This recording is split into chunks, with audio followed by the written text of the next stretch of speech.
Pourquoi avons-nous envie de récupérer notre ex?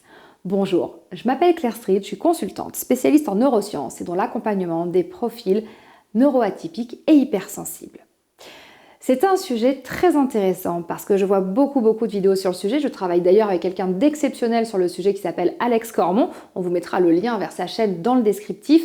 Et ça m'a interrogée de me dire, tiens, mais en fait, ce gars, il a compris que c'était important pour les gens de vivre cette situation-là. Avant de vous en dire plus, je vous invite à vous abonner à la chaîne si ce n'est pas encore fait, à cliquer sur la cloche pour avoir les notifications et à regarder en bas, on vous a prévu un petit cadeau. Alors pourquoi avons-nous envie de récupérer notre ex? Pourquoi les sujets comme ça cartonne? Qu'est-ce qui se passe? Qu'est-ce qui se joue à l'intérieur de nous par rapport à tout ceci? Eh bien, tout simplement le fonctionnement de notre cerveau. Notre ex, on a vécu ce qu'on ne pouvait vivre avec, mais on sait ce qu'on a vécu. On connaît le truc. C'est notre zone de confort, en fait. Et c'est OK. Il n'y a pas de jugement à avoir par rapport à tout ça. Alors oui, il avait des qualités, oui, elle avait des défauts, etc., etc. Mais en attendant, on a vécu le truc. À un moment, on est tombé amoureux ou amoureuse. À un moment, ça a bien marché. Puis à un moment, ça s'est étiolé. À un moment, ça s'est fini. Mais en attendant, comme notre cerveau est naturellement tourné vers le passé, naturellement attiré par notre zone de confort, et bien, il est en train de se dire ok, on ne sait pas vers quoi on va aller, mais ça, en fait, là-bas, c'était pas si mal. On connaît, on sait comment ça fonctionne.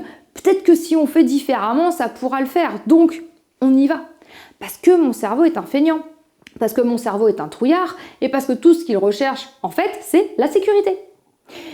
Et puis, l'idée qu'il se fait de l'amour. Il a besoin d'un tout cohérent pour se dire « Ok, il faut que je justifie à mes yeux pourquoi je suis tombée amoureuse de quelqu'un ou amoureux de quelqu'un, pourquoi ça a foiré. Donc du coup, si je change quelque chose, la projection idéale que j'ai eue de cette relation devrait pouvoir y aller.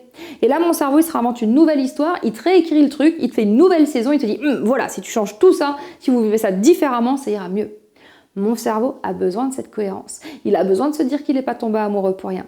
Il a besoin de se dire qu'il n'a pas aimé pour rien, qu'il n'a pas investi et engagé des émotions et des sentiments pour rien. Donc, retour à ce qu'on connaît. On a peur de l'inconnu. C'est compliqué de se dire qu'on pourrait vivre autre chose quand en fait on n'a pas vécu ce qu'on avait projeté avec l'autre. Parce que mon cerveau fonctionne comme ça. Il va projeter une réalité et il attend le résultat. Et si c'est pas ça, ça va pas du tout. Donc il a besoin d'aller au bout des choses.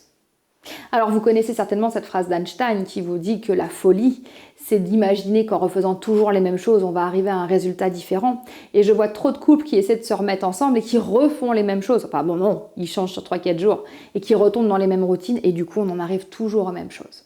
Alors que vous ayez envie de récupérer votre ex ou pas, ça vous appartient. Vous faites ce qui vous rend heureux, vous faites ce qui va vous permettre d'être vraiment en accord, en équilibre avec vous-même. Je vous invite à être en conscience et à vous dire « Ok, qu'est-ce que j'ai vraiment envie de vivre aujourd'hui ?» Je comprends que c'est la solution que mon cerveau veut parce que ça va le rassurer. C'est la solution que mon cœur veut parce qu'il veut avoir aimé pour quelque chose et que ça serve à quelque chose. Mais pour le reste, n'oubliez pas que la personne la plus importante de votre vie, c'est vous. Qu'un couple, ça se construit à deux. Et que ce qui compte, c'est que vous trouviez l'équilibre par rapport à tout ceci. Alors, prenez une grande inspiration, mettez les mains sur votre cœur et dites-vous « Ok, qu'est-ce que j'ai envie de vivre? C'est quoi l'amour pour moi aujourd'hui? Et est-ce que c'est vraiment mon ex qui l'incarne ?» Si c'est oui, c'est ok, continuez à faire ce que vous faites.